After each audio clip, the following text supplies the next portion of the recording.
புதுசாக நம்ம சேனலுக்கு வந்தவங்க லைக் பண்ணுங்கள், சப்ஸ்கிரைப் பண்ணுங்கள், பெல் ஐக்கனை மறக்காமல் ஆன் பண்ணுறங்க. இன்றைக்கி நம்ம என்ன பார்க்க போகிறோம்னா மீன் வறுக்கிறது எப்படின்னு தான் பார்க்க போகிறோம். மீன் வறுவல் பொடி எடுத்துக்கிட்டு அந்த மீன் மேலே பொடியை போடுவோம். கொஞ்சம் கொஞ்சமாக போட்டுட்டு இருக்கோம்.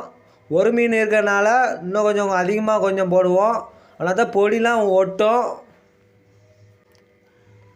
நான் ஒரு மீன் இருக்கிறனால கொஞ்சம் அதிகமாக பொடி போட்டிருக்கேன். அப்படின்னா தான் பொடியெலாம் ஓட்டும். இப்போ உப்பு கொஞ்சம் போடுவோம். தூள் உப்பு கொஞ்சம் போடுவோம். தூள் உப்பை கொஞ்சோண்டு கையில் எடுத்துக்கிடணும். எடுத்து கொஞ்சம் கொஞ்சமாக தூவி விடணும். இப்போ தூவி விட்டாச்சு. இப்போ அடுத்து மீனை விரவணும். மீனை நல்லா மசாலா ஒட்டணும். மீனில் நல்லா மீனெலாம் பரட்டி பரட்டி மசாலா ஒட்டணும். ஒரு வழியாக மீன் பொடி தடவியாச்சு. இப்போ தோசைக்கல்லை எடுத்து அடுப்பில் வச்சு பற்ற வைக்க போகிறோம்.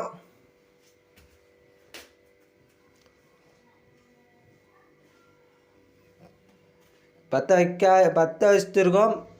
பற்றிக்கிடுச்சு ஒரு வழியாக. இப்போ அமர்த்திட்டோம். இப்போ அடுத்து மீன் பொரிக்க இப்போ மறுபடியும் பற்ற வைக்காங்க.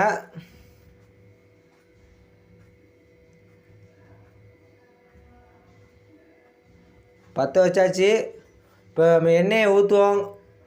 தோசைக்கல்லில் இருக்க எண்ணெயை ஊற்றிடுவோம். ஒரு மீன் தானே, இருக்க எண்ணெயை ஊற்றிடுவோம். அந்த மீன் தடவி வச்ச மீனை எடுத்து எண்ணெயில் போடுவோம். சூடாகிட்டு எண்ணெய் போடுங்க.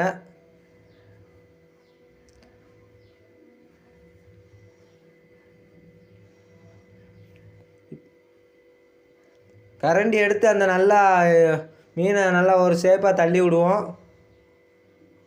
இப்போ கொஞ்சோண்டு அதிலே இருக்க எண்ணெயை எடுத்து மீனுக்கு மேலே கொஞ்சம் கொஞ்சமாக போடலாம். போடுங்கண்ணே கொஞ்சம். பரட்டி விட்டாங்க மீனை. இப்போ அதில் இருக்க எண்ணெயை இன்னும் கொஞ்சம் ஊற்றி போட்டாங்கன்னா நல்லாயிருக்கும்.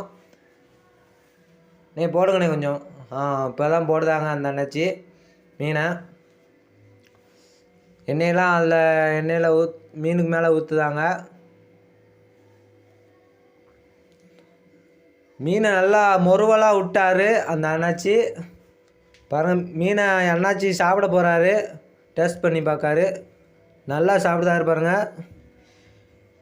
எனக்கு கேமராமேனுக்கே எச்சி வடியுது அந்த மீனை பார்க்கறதுனால, அவர் சாப்பிட்றதுனால. கேமராமேனுக்கு கொடுக்க சொல்லுது.